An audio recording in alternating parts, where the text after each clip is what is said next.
What's up, my peeps? Joshua Smithy with another GSD Mode podcast with my good friend and business partner, Jim Brown. Jim, what's up, brother? Not much, man. Not much. Been a couple of weeks, so excited. We got a lot of good topics here. Yeah, man, you've been busy on Twitter, dude.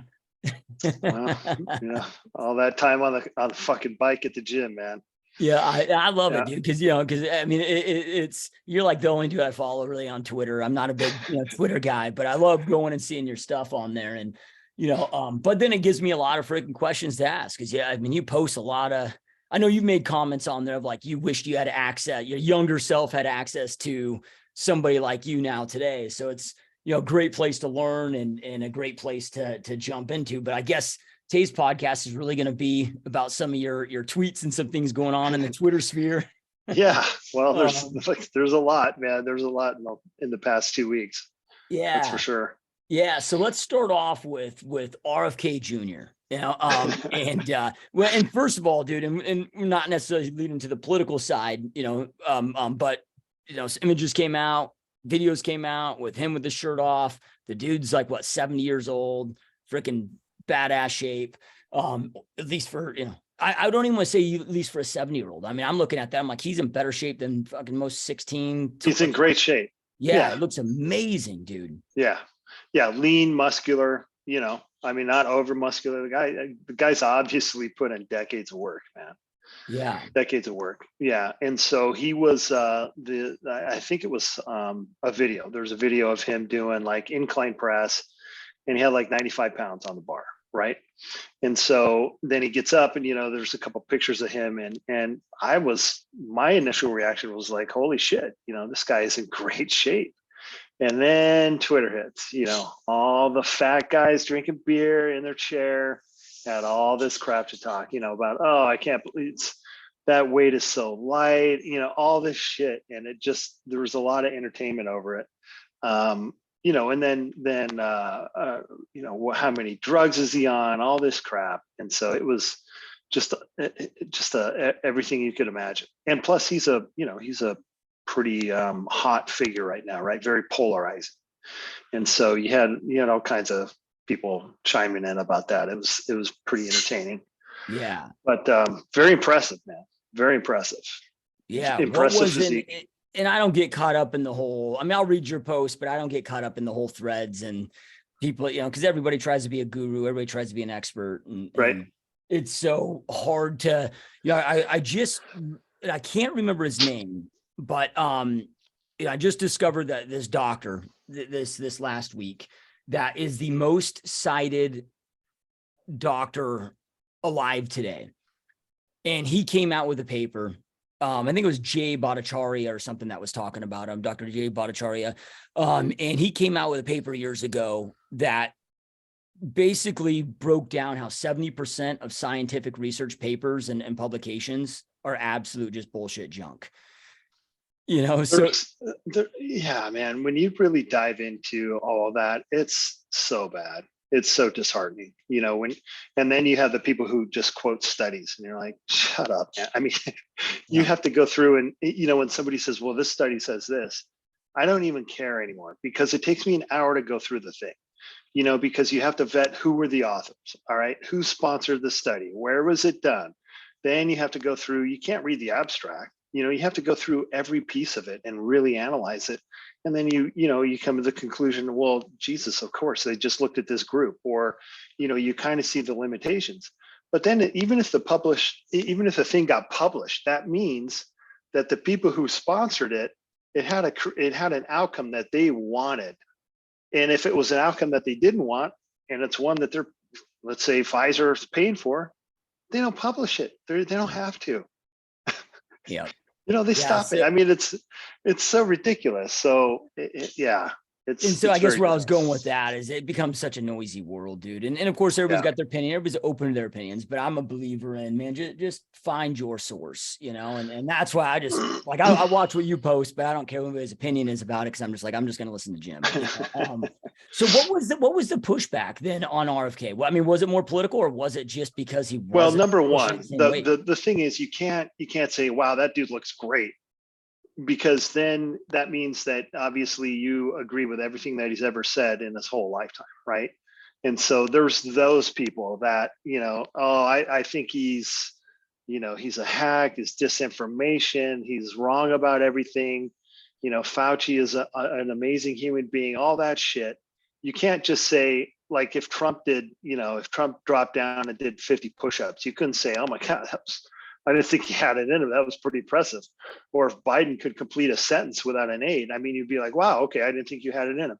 That doesn't mean you agree with him politically or you think he's a great person. You're just, I mean, RFK is jacked. The dude is 70 years old. He's jacked in his tan, man. So he's lean and in shape. So, that was, it's impressive. But, then there's most of the comments were, then you must agree with them. And, there's all those people. Then of course, somebody sees a 70-year-old that's in shape, then it's all about drugs, right? Oh, I wonder how many drugs he's taken. Well, he may not be, man. There's guys in the other generations, maybe not our generation, probably not any further down the line from us, the younger generations, but there's still guys in their 60s, 70s, and 80s that actually have normalized testosterone levels. He may be one of them. I don't know. I don't know what he's, this guy might have been jacked and in shape his whole life. We don't know. I have no idea. So when you're taking a moment in time like that, you see a picture of a guy doing an incline bench, and then he stands up, and you see his physique. This might be the worst shape he's been in, or it might be a declining scale. Like, me, if I make it to 70 years old and you see me, somebody might say, wow, that guy looks impressive. Or you might say, well, yeah, when he was 30, you should have seen him, and then this is just a controlled slide into the mud, man. So it's hard to take that and then just theorize all this shit. Like and it does drive me crazy. The first thing that people would say is, wow, what drugs is he on? Well, I don't care. He's not on a massive amount of drugs, or else he'd be dead already. He's 70 years old. If he is on any hormone replacement, it's just to get it in range. I want to know what he eats. I want to know what his diet's like, what his workout's like, to stay like that and still be healthy and able to do bench press when he's 70. And that's, one of the points that I made. It really, it kills me. But people don't realize that. It's always the drugs, right? Because God forbid you'd have to fucking put in the work and eat right. Yeah. Yeah. I find that too in business. Like when somebody's created success, they're always looking for the reason that person was able to create success, but like the excuse or reason as to why they haven't been able to achieve, oh, well, they had it, or they, and it's like, dude, at least in my experience, it's always been just from a place of victimhood, dude. It's just like that. That's 100%. Just your fucking cop out for being a lazy, uncommitted pussy and not willing to do the work. Right. 100%. Yeah, it is. It's a coping mechanism, because, oh my God, he did it, but I can't. But it's because he's on drugs. Yeah. Yeah. So there's that whole thing back and forth. And then that, that leads, I don't know, there was another guy too that, posted a picture, and I don't know, guy looks to me like he's in mid 30s, maybe a little, maybe early 40s. I'm not sure. Mid 30s. He's an ectomorph, natural ectomorph, you can tell. So he's lean, doesn't have a lot of muscle on, but this guy did a really good job. Put some muscle on. He's fucking super lean, great. But then no TRT. It's like, motherfucker, what is that a bragging point? I mean, is that good? Fuck, you're probably under 40. I don't know his age really, but you're an ectomorph and you're lean, so you're going to be lean no matter what you do. And you put on a little bit of muscle, and you have normal testosterone level. Why would you claim that you have normal testosterone levels, either through replacement or naturally? It's because there are advantages to being on TRT, especially if you're doing things like training for a camp, or you're getting ready for a show, a bodybuilding show, and you really put yourself through, 10 weeks, over 10 weeks of dieting. You have all this stress on your body, you're doing a training camp where you're actually, you're crushing yourself, you're trying to lose weight. Yeah, because normal testosterone levels will tank then. And if you're injecting it, yeah, they're not going to tank. So you do have a slight advantage there. But for the normal guy going to the gym and doing a little bit of diet and leaning up, not much advantage, man. And so if you're doing, and look, I know there's plenty of guys out there claiming they're on TRT, and they're not. They're on TRT. Maybe they were at one point, but it's, yeah. So yeah. You're cycling steroids at that point. You're not on TRT. So to be fair, yeah, there's a lot of guys that claim TRT and they're using, 10, 15 compounds or 3 or 4 different compounds a year. And that's not TRT. But this thing about claiming that you're not, so what? Nobody thought you were on drugs, man. Just shut up. If it's not a badge of honor. And then another guy came on and said, well, I had low testosterone and then I fought my way back.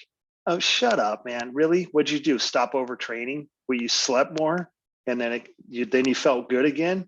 Wow. Good job, hero. You really worked for it.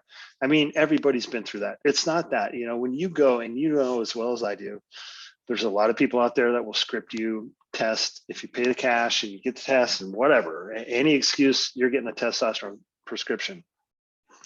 But for the guys who are actual doctors who give a shit about you and want to help you and want to do the best for you, you kind of got to prove that you're in need of it. You might turn in a test that's borderline and you may have some symptoms, but let's try to fix it. Let me tell you about your life. Well, I don't sleep, I drink beer, whatever. Yeah, let's knock off all that shit for a month and see what happens. You're supposed to kind of weed that stuff out first and really determine that you have a therapeutic need for replacement. Because once you go on, you're legitimately never going to go off. And one of the other things that people think, if you have a synthetic total test level of like 1100, but you have a natural testosterone level of 500 and you're asymptomatic there, that 500 natural test is actually better than the 1100 synthetic. Because we all know, man, once you start to go on therapy, shit's never right. I mean, it's never like it was before. It never is. So the advantage always goes to the natural, unless you're in a situation where you're in extreme dieting or overtraining type situation for a prolonged period of time. But that's some of the things that guys need to realize. It's not a fucking badge of honor, especially if you're 35. Nobody gives a shit. And most of the guys posting pictures that say, no, I'm not on any drugs. Nobody thinks you are, man, except for, people who are so far out of touch they can't see their dick without a hand mirror.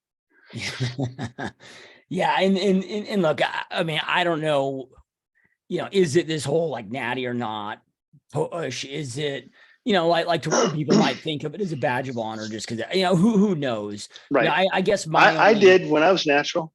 I did. Yeah. I thought until I realized, oh, okay. Yeah. There's a cap to this. I'm never going to look like the way I wanted to. And I understand it. I mean, I get where those guys are coming from, but that, I wasn't arguing against therapeutic testosterone to get your normal levels. I was looking at the guy who was, using a bodybuilding cycle and weighed 260, or something. Yeah. But I get it. I get where they're coming from, but it just drives me crazy because then that vilifies people who actually need it and are on it. I was going to say, yeah. Yeah. Yeah. I mean, that's the cope, right? Oh yeah, TRT. Okay. Well, and one of the other points that I made, and I know I've told this story a million times before. I'll say it again, but 2006, North Gold's Gym, Vegas, working out at 6 p.m. I don't know, 30, 40 guys in there can verify almost all of them on gear. We'll leave it at that. Could verify that almost all of them are on gear. How many of them look good, man? Yeah. Maybe 4. Depends on the night. 4, 5. Why is that? Well, it's not the drugs, man. It's not the drugs. Do the drugs help? Sure. The drugs help, but they help effort. They help your efforts training. They help your efforts dieting and eating the right foods, processing proteins. So that's the difference. Yeah. And how many people are on therapeutic testosterone that look like shit? Most of them. Yeah. Most. So, it's not the drugs. Yeah. Yeah. And like I had a lot of resistance to it when I first started doing it. And I wish I would have done it years before, man. I mean, I spent years just trying to do everything I could to get, and it wasn't like I haven't in the amounts that I take, I guess, I take 0.8 cc's a week or whatever.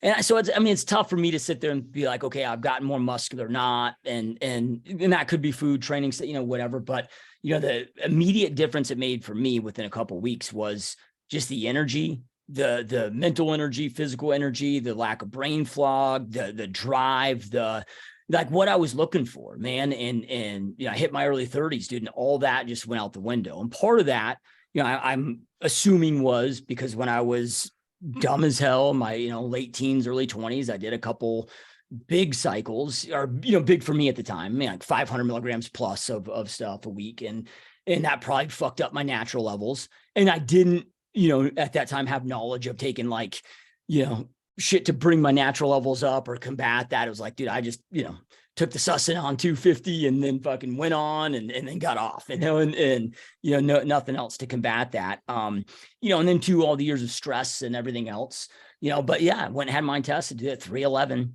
my testosterone, and doctor's like, no wonder you feel like shit, right? But again, I hadn't, like, just in my mind, I was just like, I don't want to fucking, take that shit. Like, I want to figure this out the natural way, Yeah. And I don't know why I had that resistance, but that's my concern with, if that starts as a movement, is those that maybe do need it, the benefit, they can miss out on those benefits if you truly need it, Yeah. Well, I think, it's certainly when we started talking about this shit, in 2015 or 16, I mean, it was hard to get, it was hard to access. Yeah. Now it's easy. You just have to pay out of pocket for it in most cases. And are there more people on it that probably don't need it? Yeah, of course. And then are there people who are getting prescribed now all kinds of shit with it? Yeah. And we've talked about that before. You can get DECA and you get oral steroids, you get Anavar with it now. I mean, that's not TRT, man. That's not, you're cycling steroids. And that's fine too, man. No judgment. But, don't fucking claim you're on TRT either. That just either don't say anything or be honest about it, because that just gives anybody who's actually on therapeutic testosterone a really bad name, But anyway. It would be, all right, so I did have some questions for you. Some based off of some of the Twitter stuff that you posted, others from some questions that we got from listeners. All right, but recently you were talking about whey protein and its benefits on increasing leucine levels, which allow for protein synthesis to happen. And the reason why I'm bringing this up, and I know we talked off air on this too, but is like for a guy like me, that and I'm working on, I'm not like giving up on it, but I'm going to work on developing more of an appetite. But man, I have a very difficult time getting down 6 like full solid meals a day, like getting my macro requirements in from solid foods, so, and plus with just busy of time and whatever, it's nice just to be able to slam a couple shakes a day, get, shake 50 grams of whey protein, slam it, so with that, I mean, based on your tweet, it sounds like, I mean, how does that compare, I guess, to if I'm eating, 6 ounces of steak? Well, look, it's different, right? It's different. So whey protein, I like to mix it with stuff, or I like to use it around training, because whey protein has very short chain peptides, which means they're just, a few amino acids strung together, versus like a steak. That's a very long chain of amino peptides strung together. And so it hits your bloodstream really quick and you get an influx of amino acids. So, you don't want to do that all the time, because depending on what's going on in your body, I mean, that could be converted to glucose and you're not really taking advantage of the, have the aminos. That's why I always put a little carbohydrate in my intra workout drinks. I always put a little bit of carbohydrate in with my whey protein, just to kind of not have that, depending on what's happening. But to answer your question, yeah, and you're trying to upregulate your food intake kind of to what our carb cycling approach is, right? And so it's a lot of food, man. Now the benefit is when you eat animal protein, like a chicken breast or a steak, you're getting a slow, steady influx of amino acids for a long time, right? And that's what's really, I think, necessary to drive growth. You also have to have high enough leucine content to kick on, mTOR processes that kicks off that whole process. You also have to have enough total protein ingested, right, to do all that stuff. So yeah, to answer your question, can you supplement your protein intake with whey, and is it okay? Yeah, absolutely you can. I would probably do it around training, if you're going to do it, or you could use something to kind of slow it down too. Like I like to mix the whey protein, either some Greek yogurt, which I typically don't use because it kind of makes me hold water a little bit, or some cottage cheese, low fat cottage cheese, which I seem to handle a lot better. So there's ways to do it like that. I don't know. It really depends how you're going to use it. But if you're having a hard time hitting those totals, yeah, supplement with protein. And my choice would probably be whey protein over everything else. Yeah. Because what I've been doing for years, dude, is like 3 full solid meals and then 3 whey protein shakes, Yep. but it'd be like, breakfast, then 2 to 3 hours later, whey protein shake, 3 hours later, another solid meal, Yeah. and rotating it like that. But so I was curious with that. And then what about like, as I'm easing into this, what if you, just to your point of combination, like, okay, if I'm, instead of doing 2 scoops of whey protein, like what if I eat, 4 ounces of steak and 1 scoop, Yeah. that kind of easing my way into, building up eventually, to where it's just all solid meals, but just to ease into it. Yeah, that's a good strategy too. The other way to do that, or it's harder, but the EAA drink, you can also drink with your meals, especially if you're not eating a large 25, 30 grams of protein meal. You can kind of cheat and use an EAA or a whey. One, you're going to increase your leucine content and amino acid content, but that'll help stimulate, make sure that you get enough to really stimulate protein synthesis. But yeah, man, as long as, and then, somebody asked me a question about timing too. Do I really think that timings, there's that old thing, you got 30 minutes after you stop working out to do this and that. Well, yes and no. I as I like to have, as Milos always kind of taught us, you never train with empty blood. So before I work out, I've eaten, I've had some carbohydrates, I got glycogen on board, but I have amino acids floating around my bloodstream. As I'm working out, I'm sipping EAAs. So I have aminos. I'm doing that post-recovery cardio now, where I have essential amino acids and, all amino acids floating around my bloodstream, perfusing, hopefully perfusing muscles in the body and everything. And then I'm eating directly afterwards. So I don't really have this, window, because I'm taking advantage of the whole, I have aminos coming in the whole time. So it's not that important. If you're gonna, if you fasted or you haven't eaten much or whatever, you're not doing an intra workout drink, then yeah, I think as close as you can to the time that you're working out, I would want some carbohydrates to replenish glycogen. Again, depending on what you're doing, the way we do it is we kind of dump our glycogen during the week and then we have a reload day. But you would want to replenish some glycogen, so carbohydrates, and then protein. And you want protein that, one, you're taking in enough protein and it has a high leucine content. Yep. Okay. So we did have a question about your essential amino acids, EEAs. For somebody that is, because the question, essentially somebody that's wanting to gain muscle, which I guess is probably anybody that's taking, essential amino acids. Like what would be the optimal way to take those? You mentioned like your intra workout, like throughout the day too. Yeah, it really depends. Back to timing, the one thing that I forgot to say, I think, over timing, the overall important concept is with protein, if you're going to eat one pound per gram of body weight, or lean mass, or however you're figuring out, hitting your daily total is more important than timing. And that's been well demonstrated as well. So we talked about studies, we don't like studies, but that's pretty well accepted. So don't worry too much about the timing if you miss that up, as long as you're hitting your daily totals. Best way to use the EAAs, I like it intra workout, and I like it, on what I'm calling the recovery cardio, which is 15, 20 minutes on the bike after you're done working out, drinking the rest of your amino acids. And then if you're a vegan, I would sip it with every meal. I would drink on that. If you're old, you're not eating enough protein, you're trying to battle sarcopenia, I would drink it couple times a day, sip it throughout the day, however you want.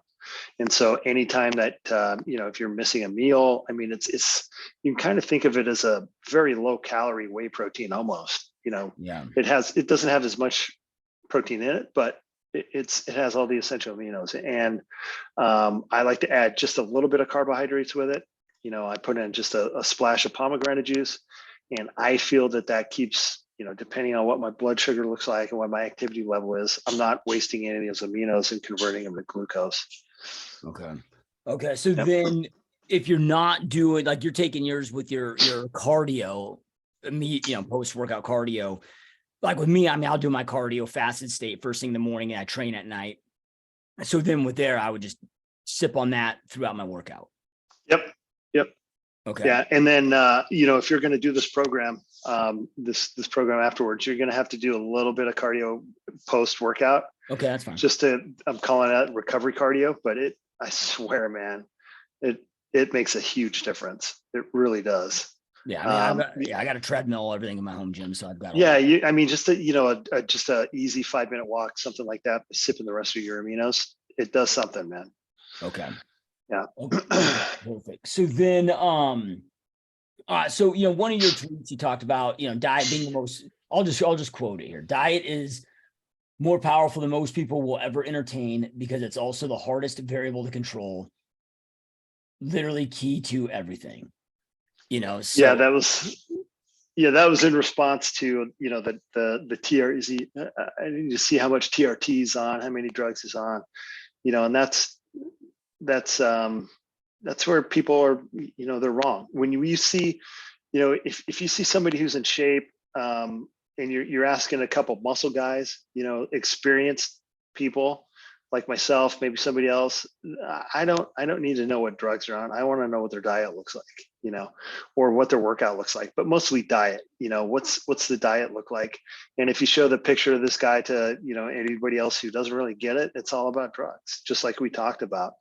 And people just really underestimate how powerful diet is, and it's because most people haven't ever done it. Most people haven't ever set aside 20 weeks, got somebody that actually knows what the fuck they're doing, set aside a diet, and said, let's rock, and see exactly how powerful that can be. Shit. I mean, you can't even most people don't even eat enough protein in the day, and they're wondering why they can't make gains in the gym, why they're not getting stronger, why, they're scared of fucking carbohydrates, and they don't know why they can't get stronger. I mean, it's insane, man. But food is the diet is the key to everything. Drugs help, man, no doubt. Training helps. Training right helps. But if you're not eating right, you don't stand a chance. Unless, if you're some weird genetic freak. Yeah.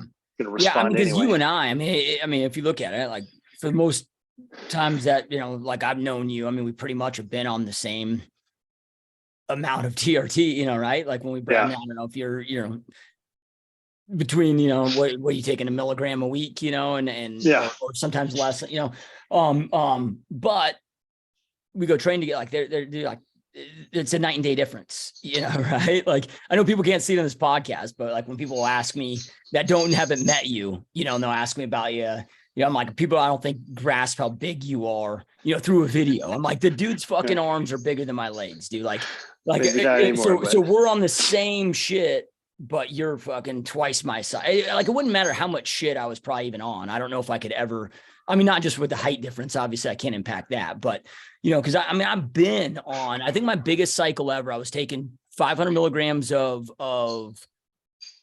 was taking 250 milligrams of Sustanon 250, or so milligrams, sorry. So 250 milligrams of Sustanon 250. And then I think 400 milligrams of Deca a week, but I still didn't look anything like you. That was a pretty big stack. Well, and hey man, I'm not the best example because, I'm somebody who was much larger, and then now, it's different, and that's another reason I don't post a lot of pictures of myself either, because, it's not a good example. I'm a fluke. I'm a special situation. But to your point, yeah, I mean, I've done, when I first started out, the thing that really, really helped me and gave me advantage over almost everybody, that I ran into for a long time, was that I trained naturally and I competed naturally for 11 years, right? So I did like, I don't know, 7, 8 shows naturally. So I knew how to eat. I knew exactly if I ate the right things and I did this and I reloaded my glycogen and I didn't over diet, all that stuff I had figured out before I touched anything. And that's really, what made the big difference, one of the biggest differences, because it wasn't just, I'm injecting some shit in my ass and I think I'm going to fucking get stronger tomorrow and everything's going to change.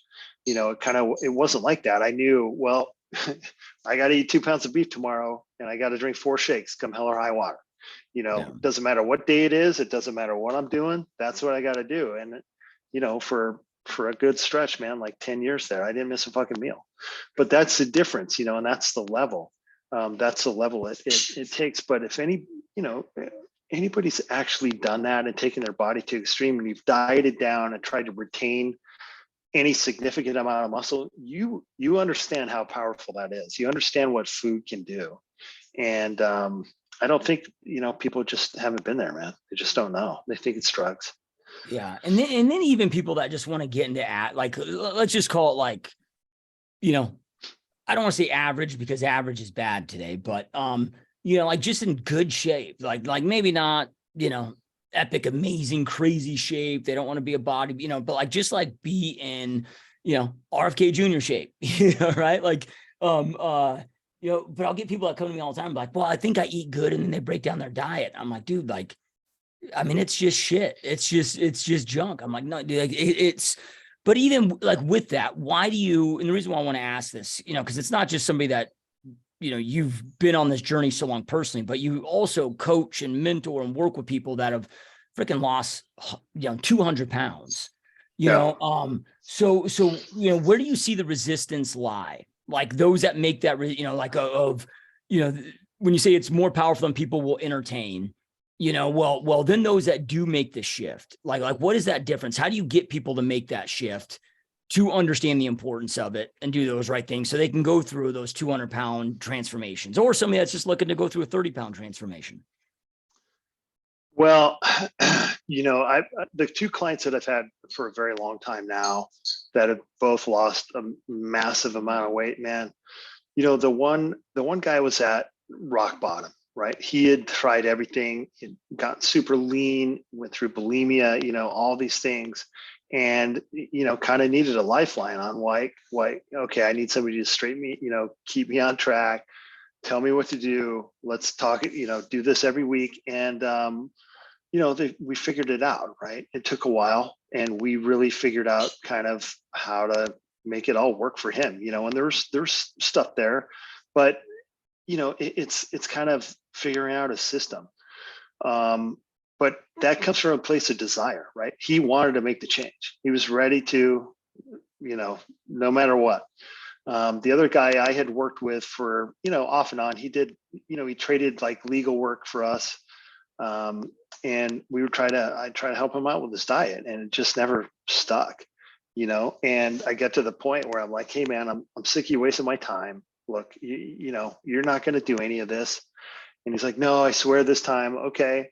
So, I said, let's see then. And I had him do probably the equivalent of 6 hours of cardio over 2 days. I was like, all right, motherfucker, let's prove it. So give me 6 hours of cardio on the treadmill, verified this weekend in 2 days. You have 48 hours. And he fucking did it. So then I thought, okay, well, you're not wasting my time this time. You're going to pay me, and you're going to pay me more than you probably should to make it hurt. And that was kind of like I don't know, that was just like, okay, I'm going to do it. Tell me what to do.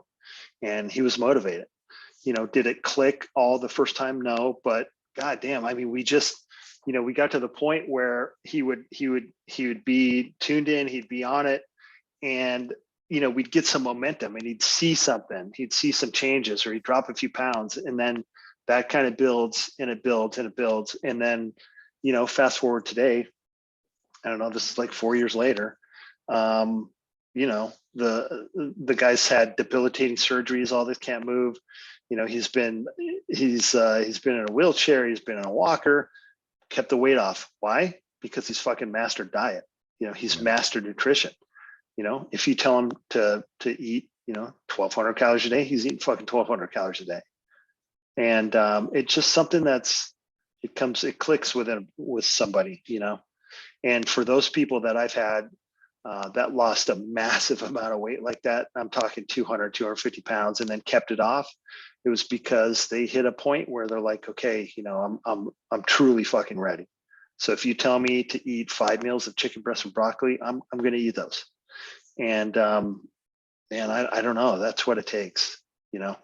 I mean, my dream, when I was a kid, if Arnold Schwarzenegger wrote out a diet and handed it to me, that's what I was fucking eating. You know what I mean? Because it didn't matter. That was what I thought you had to do, and it didn't matter. And so I think that's really what clicks for people, when that, I don't know, that's what it took. But now, we have tools like Ozempic, will that help people? Maybe, man, maybe it can get you there. But, if you don't have that, because hunger is a major deal. But these people, we overcame hunger, right? And too, when you're trying to get super lean or whatever, you can't bitch out against hunger. You have to be master. I'm starving right now. I'm starving like half the day. I'm just fucking hungry. So you have to control it. It's a tool, right? And that's where a lot of these ketards and these people, this low carb, it has to be satiating and I can't be hungry. It's because you're fucking scared of hunger, bitch, and you haven't mastered it. So you're not a master of anything. You can't even deny yourself being hungry. You're a fucking joke, and you're out there telling everybody that this is the only way you can lose weight. You have to be low carb. No, man, that's all bullshit. You have to deal with being hungry. You have to learn how to accept it and use it as a tool. Now, for you and for me, I know when I'm hungry in between meals, I know that my metabolism is healthy. And if I'm in a deficit, which I am most of the week, I know I'm losing body fat. It's a fucking tool. When I'm gaining or I'm a phase where I'm trying to gain muscle, if I'm still hungry after I eat during the meals and I'm hungry in between meals, I know that I'm still in a place where I'm not just putting on body fat. I'm still in a place where my metabolism's healthy, my insulin sensitivity is good, and I'm able to put on muscle and continue eating. When that stops, when the hunger stops, now I know I'm turning into a fat pig. I know my body's changed, my metabolism's changed, and now I'm in fat mode. And so it's the hunger is a fucking valuable tool. But like any tool, man, you have to learn how to use it. Until you've mastered that, then you're not a nutrition master. You haven't mastered your own nutrition. You should shut up and not tell anybody what to do. Yeah. Yeah. I remember when I reached out to you, I was like, man, you got any hacks for hunger pains? You're just like, no, not if it's good. You're like, man up, quit being a little bitch. But then you said something in addition to that was really powerful for me as far as mental framing. You're just like, hunger is the best fat burner that exists. Yep. And I'm paraphrasing, I can't remember exactly, but then as soon as like my mind got that, then it just changed from every time I'm hungry now I just visualize my body burning that fat and me getting leaner. And then it just shifted a negative into a positive.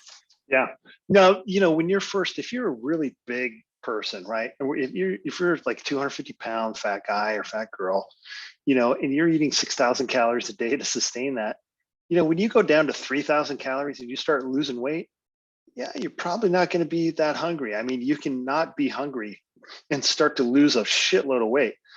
But excuse me, but when you get somewhere around, okay, I'm going to start looking good here soon, kind of fat loss, you're going to get hungry, man. You just gonna, there's no way around it. You can say all this fucking eating satiating food shit, but when you're hungry, you're losing body fat. That's it. Yeah. And unfortunately, most people today, because they're used to eating till you're full, eating till you're stuffed. They've never really been hungry. It's like, you think you're hungry, but it's like, like I used to think I was hungry until I started fasting. And not that I fast a lot just because I'm trying to, grow muscle now, but yep. I've done some, 3-day fasts, like not eating for 3 straight days, just drinking nothing but water. And it's like, dude, when you get done with that for your first meal, it's like, I don't give a shit what food you eat. It's like, the driest piece of freaking bare pork with nothing, like whatever, like anything would taste good. It's like, okay, once you experience true hunger, you're like, okay, I know the difference. Yeah. And people have asked before, well, what's it like to be, look like that or be in contest shape? They'll see an old contest pic or something. And I'm like, you have no idea. I'm fucking miserable there. I mean, relatively miserable, but goddamn, if it was like a minute past the time that I was supposed to eat, shit was going sideways fast, man. Don't piss you off. Fast. Well, just fucking life breaks down, dude, because there's hunger, like, okay, my stomach's empty, oh, my blood sugar's whatever, I haven't eaten much today or whatever. And then there's where you get to like 6.5 lower percent body fat, where your body's like, okay, man, we're not talking about that hunger anymore. We're talking about you're fucking killing us hunger. And that's a whole different game, man. It's so different, dude. It just fucking consumes you. And that's really tough. That's hard. That one's hard. Yeah. And I get the difficulty for most, because I didn't really start paying attention to this, until the last couple of years where I started, taking my diet to the next level, meaning like, okay, like now, before I go to any events or anything, I eat before. I bring food with me. I tell friends if they invite us over for dinner of like, hey, we'll come over for dinner. I'll hang out with you guys. But like, I don't want to be rude. I just want to up front, like I'm bringing my own food, right? And they're okay with it. They get it. Everybody's on the same page. If they don't get it, then, and the first thing though is always like, well, what are you dieting for? So then I got to explain, well, and this is just, but it's so out of the norm. Because when you start breaking it down, I just, just started observing more. I'm like, dude, every holiday, it's like when you get together with family, everything's, oh, well, what are we going to do for breakfast? No. Breakfast. Well, what do you guys want to do for lunch?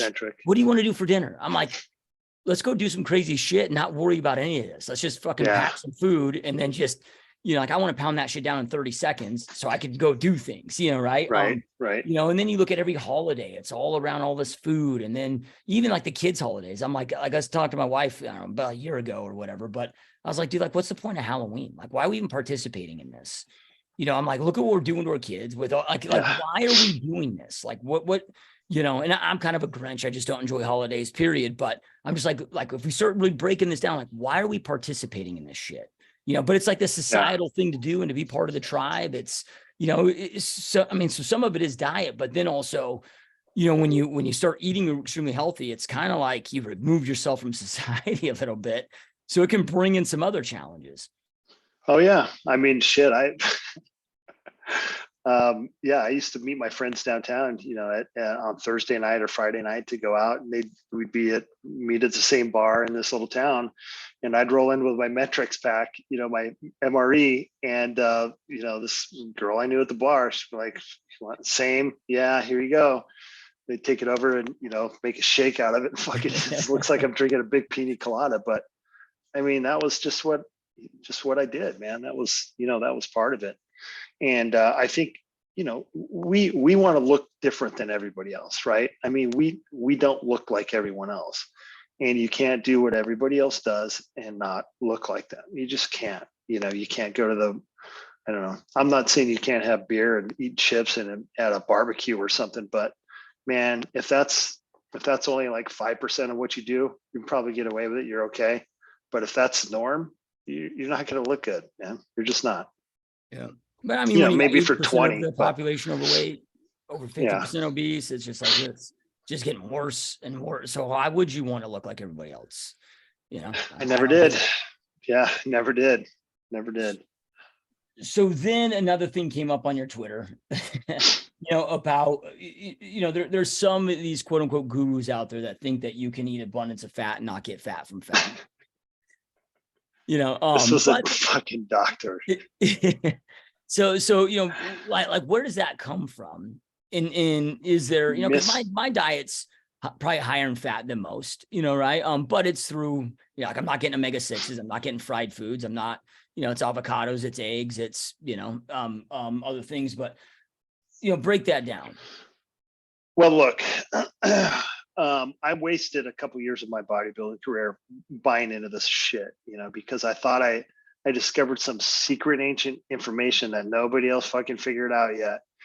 And, that drove me down this insulin rabbit hole, right? Like, oh, you can't put on body fat without insulin. And if you keep we talked about this before, like if I keep my insulin levels low all the time, I'll be super healthy and I won't gain any fat. It doesn't work like that, man. Do you honestly think that, okay, we'll just put myself as a, whoa, hold on, man. We just, oh,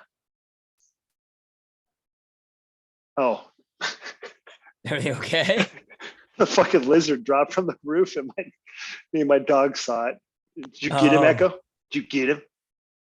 Yeah, a lizard came out of somewhere. Anyway, I got lizards all over the house. That was weird. Anyway, so do you think modern, like caveman, right? Back caveman days, do you think we would have made it? We would have been successful and been the humans that we are today if 200,000 years ago we came across a big a cornucopia of fat calories and couldn't store it as body fat, that we would have survived? no. I mean, the body's set up to take any excess any excess macro or calories that you intake, and if you're not going to use it, to store it, right?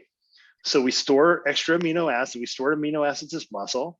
We store carbohydrates and glucose as glycogen, and we store all the other energy, fat, or if we can't use it as amino, we can't store it as glucose or glycogen. We break it, we change it into lipid and store it as body fat.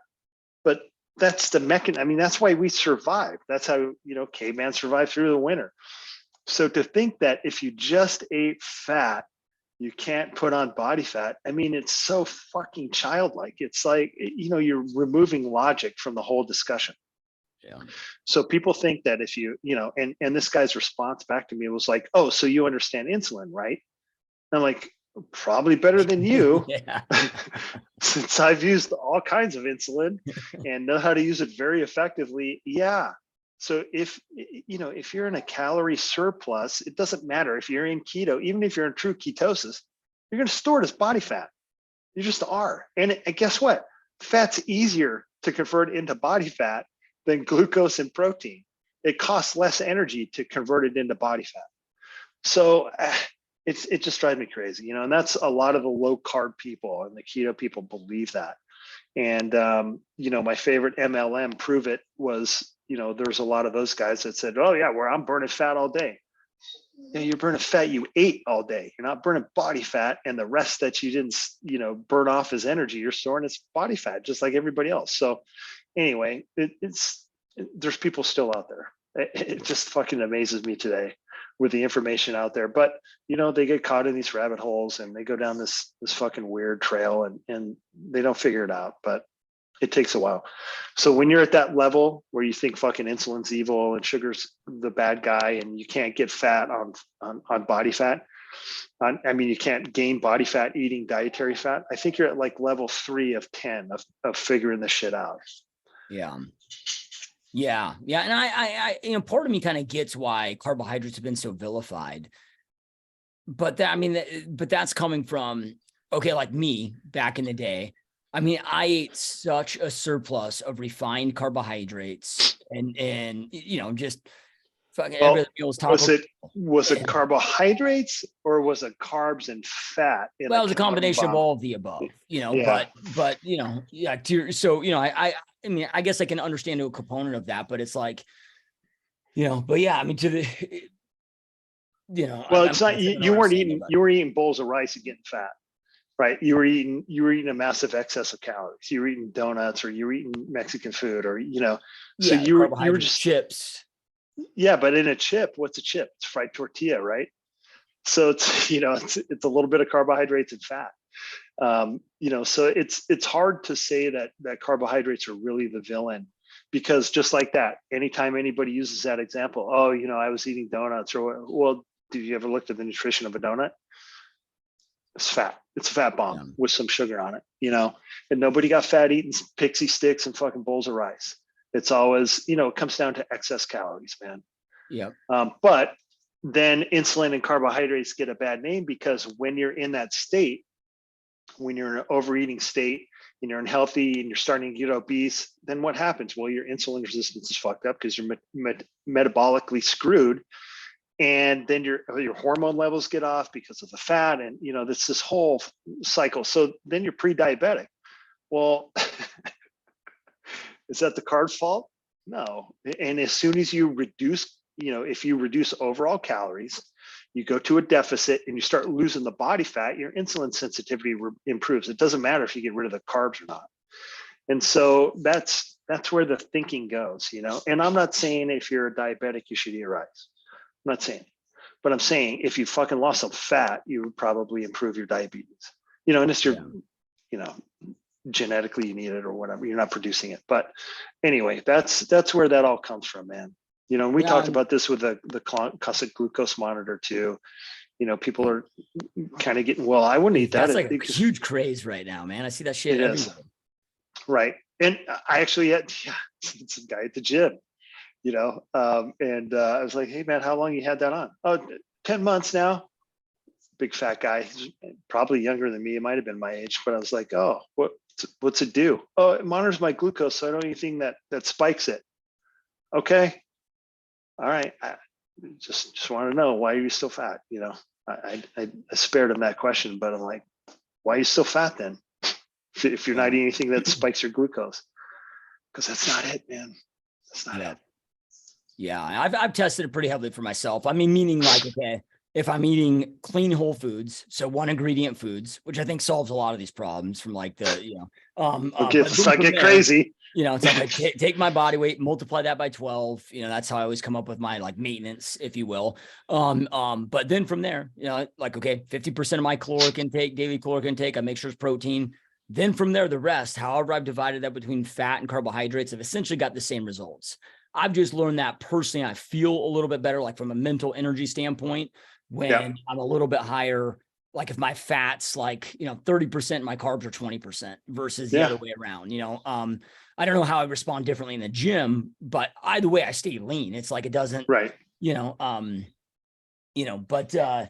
and I went through all that, man. Like I tested, I used to have diaries that were burned, but I had diaries that had every food. I did this for a year, and this is when I'm working in a nutrition store and I'm pricking myself with a fucking glucose stick, 13, 14 times a day. It was every time I ate, every meal documented, for a phase after a bodybuilding show and then through a dieting phase. And I learned that fucking calories matter. That's it. It doesn't, anything else doesn't matter. And so that's kind of when, I started to realize and pull out of this fucking insulin, didn't understand what I was talking about. And I was sold on this fucking keto and, all this stuff. But anyway, that's what I did. So anybody out there want to prove me wrong, collect all the data, figure it out for yourself, man. Then you can throw it in my face. Yeah. I know I lost a lot of weight by just making sure I was in a deficit, but still drinking alcohol and eating some, shit food. And primarily, I was unwilling at that phase of my life to give up alcohol.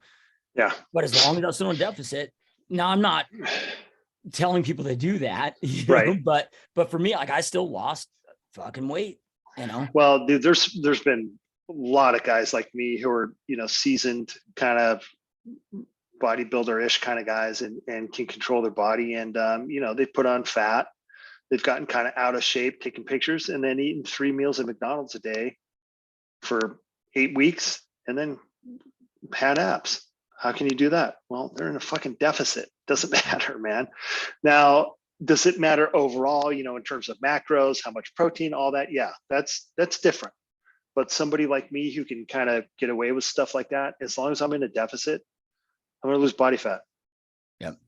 Yep. 100%. So, all right. So last thing here from your, tweets, if you will, this is shifting directions. But I believe this was initiated by Mike Cernovich. Yeah. About a couple good points. you and I are both, guys with daughters, and I know that this was a pretty controversial thing, but I think an important topic to be thinking about in the era that we are in. Yeah. So he had made the point that, he has, I believe, 1 or 2 young daughters, or I think 2. But anyway, he doesn't let his daughter spend the night at anybody's house. And, that just kind of brought back some memories. I remember my daughter was going to have somebody spend the night. Parents came over to pick up their daughter or whatever. And, we asked, and the dad was like, hey, no offense, man, but my daughter doesn't spend the night anybody, especially if there's a male in the house. And I was like, oh shit, man, you got a point, man. And that that kind of changed a little bit of perspective for me back then. And we're super selective and very tentative to that. And by the time I think my daughter was spending the nights at people's houses, I was pretty confident that she would tell me if something happened, because I never spared her anything. We, from a very young age, man, if somebody tells you something, to do this, and we went through everything that I think she could have been exposed to bad like that, like whatever. We started young, and everything was, exposed and taught by me rather than somebody else. And so, anyway, that was just a real point controversy, and people had a lot to say about that, but I think it was a great point, man. Yeah, it brought back, some memories there. What were the like? Because I'm sure it got the negativity always blows up the most. Like what were the negative pushbacks of it? Just And that you're being paranoid. Oh no, I don't think there were any women in there, but because it's usually men who are chiming this stuff in. But oh, you're being paranoid, or my friends and this guy, and it's like, dude. Most of that shit happens to it's either a family member or somebody that's close to the family, or and so it's just it's a great point, man. And if somebody wants to do that, wants to be that protective, I think it's a great idea. I can't say anything negative about it. I was fortunate enough to raise my daughter without any incidents, anything close to being like that I know of, and the way that she's turned out, I think that's true. But God, man, taking precautions like that, I get it. I don't see how anybody can be negative about that. Just like, we were talking about, my daughter was the last kid that in her whole freaking school to get a phone. We were like, no, not until you're at this age. Very good friend of mine. Her son is at that age too. Like, yeah, the youngest one doesn't have a phone. And I was like, that's a fucking good parenting right there, and I applaud that. But yeah, there's a lot of parents who aren't like that today. Yeah, it blows my mind, dude. Like we intentionally have always been like the entertaining house.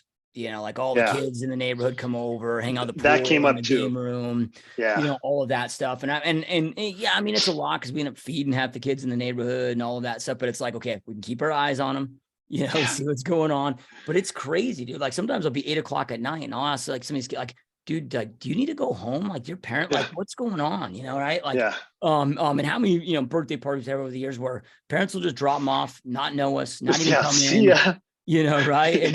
And whatever. I'm not here to judge anybody on that. Right. And other people, I mean, maybe they're working 3 jobs, single mom, they don't have a choice. So, by no means am I coming from a place of judgment, but we all have to make that decision how we raise our own kids. And we're in that camp, man. Because I hadn't really thought about it until we're talking off air. But yeah, I mean, with our daughter, like she hasn't stayed outside of, with some family that we know, and I know that can happen within family, but like grandparents, like, okay, like we're going to trust that and have that, but we're really blessed to like pretty much for those that our kids are closest with, like it's all within our friend group that we've known forever, that I trust them with my life. That, but I mean, even sleepovers are, rare, but, cause again, we've always been that house where it's just like, come on over, and I'm also that parent where like, when people, are like, oh dude, let's go have an adults night, no kids. I'm always like, hey dude, like my kids are cooler than you. I'm gonna hang out with my kids. Like, if can't come, I'm not coming. If you guys want to go out, drop your kids over here and we'll hang out. Like, cause I also try to keep it in context of, it's like everybody that I know that's in their older years, the kids are, when I say, that phase of life where kids are grown, like they all have the same things. It went so fast. I miss those days. So I'm just like, hey, I work a lot, but when I'm not working, like it's that, right? It's like, I don't have outside hobbies, out of family hobbies. I don't, I try to, soak that up, watching movies, playing game, whatever we can. But out of curiosity, what age did you, with the phones thing, what was that age for you? I can't remember. I think it was like 10th grade. Okay. As she went into high school, something like that. And honestly, I probably would have pushed it a little bit more, but then it's a convenience thing too, man. Trying to keep Yeah. track of them and all that stuff. But yeah, it was 10th grade. She was the Yeah. last fucking kid too. But Yeah. that's it. Yeah. We go through that too. Like our boys don't have phones. Our daughter, we ended up getting her a phone a little bit earlier, 8th grade, but that was only because she was in competitive cheer. And there are certain events and things where she's got like, we just, we're like, dude, like just in case this event, like we need her to get a hold of us, Yeah. but we, it's like under our account, family sharing plan, like we inspect what we expect, dude, right? Yeah. So we're, checking that shit. And I'm sure there's ways to hack it and get away from it and hide things, but but then from there, like we're anti, I know we talked about this before, but I've told all my kids, I'm like, you're not having fucking social media until you're like when you're 18, graduated and done with, whatever. Then if you want social media, you can have whatever you want, but Yeah. that's on you at that point. But up until that point, dude, like I'm not gonna, I'm just like, now they get pissed about me with that because all their friends have Instagram, all their friends have, TikTok or whatever. But I'm like, nope. I Hopefully can't someday in the imagine, future dude. you'll thank me, I but maybe I not. can't imagine having that aspect like in high school. Yeah. Man, it was hard enough. Yeah. Well, Like I hated everybody enough. I didn't need, well, and adults expect kids to control this, but I'm like, look at all these fucking adults that can't control themselves. Yeah. They're just addicted to this thing all damn day long, dude, right? And I'm like, it fucks up their productivity. I had a Fucks up guy their fucking focus. walk into me the other day. No Guy walks shit. into me. Yeah. Yeah. Walk in. Shit. Where was I? I was in the grocery store. Guy's just walking, walks right in, I let him. I'm like, what in the fuck are you doing, man? Dude. It's so bad. There's over 5,000 deaths a year in the United States from people on their phones that get killed, like walk into traffic, walk off a cliff. Over 5,000 deaths a year from just doing this, not paying attention, and walk in front of a bus. Wow. It's crazy shit, dude. And then I think about two of that. I'm like, I wasn't in the military or anything like, with your experience, but I've done some research and stuff just about situational awareness. And they're like, look, like typically when somebody's looking to rob somebody, take it, like they're looking at that. They're like, how aware are they? And you have the different awareness colors and, are you in the white? Are you in the yellow? Like, where are you at? And, teaching my kids that stuff, but just little things like walking around with headphones and not paying attention. Yeah. Like I watch my kids and like when I pick them up from school or whatever, it's like, everybody's just, here not paying. I'm like, dude, like fucking somebody gonna sneak right behind you and boom, right? Like, I used to play all those games with my daughter, man. It was like, if I ever roll up on you and I get the car windows down and I've rolled up on you and you haven't looked at me or seen me, you're fucking done. You're grounded. Everything. I'm fruiting your life. And by God, she never did, man. I tested that a lot. And then, it was I don't know if I told you this story, but it was put to use one time in a neighborhood. This guy rolled up on her and a couple other girls that came off the bus stop and was gonna, trying to ask him a question. And man, she acted perfect, got her friends away from the car, wouldn't fucking engage with the guy, tell him to get the fuck out of here, and then ran, everybody ran into the house. And it was like perfect. I saw it all go down. I was like, okay, she did exactly what I wanted her to do. And turns out, the guy was a creep. I mean, this is the whole big neighborhood thing and all this shit. But I was talking to the cop afterwards and I was like, oh, I'm just happy my daughter did what I told her to do. She's, all those times we've rehearsed that.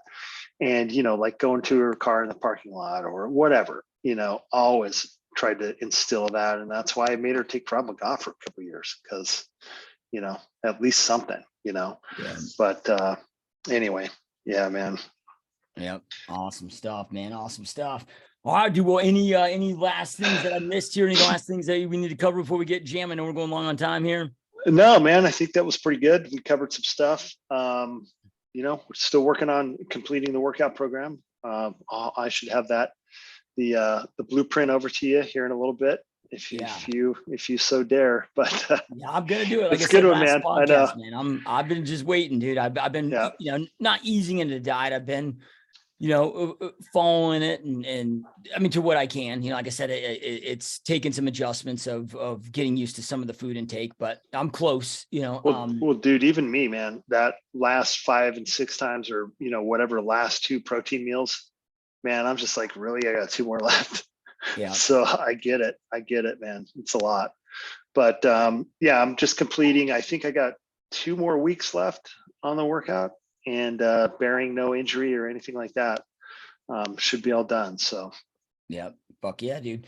Well, anybody that's watching and listening below, if you scroll below, whether you're listening or watching this, we'll have a link to Forge Supplements, which is Jim and my supplement company, their nootropic or eye formula on there they can check out. We'll also have Jim's advanced Forge training program link below there, so you guys can check that out. And as always, truly appreciate all of you guys being here, watching, all of your support, being here, listening, watching.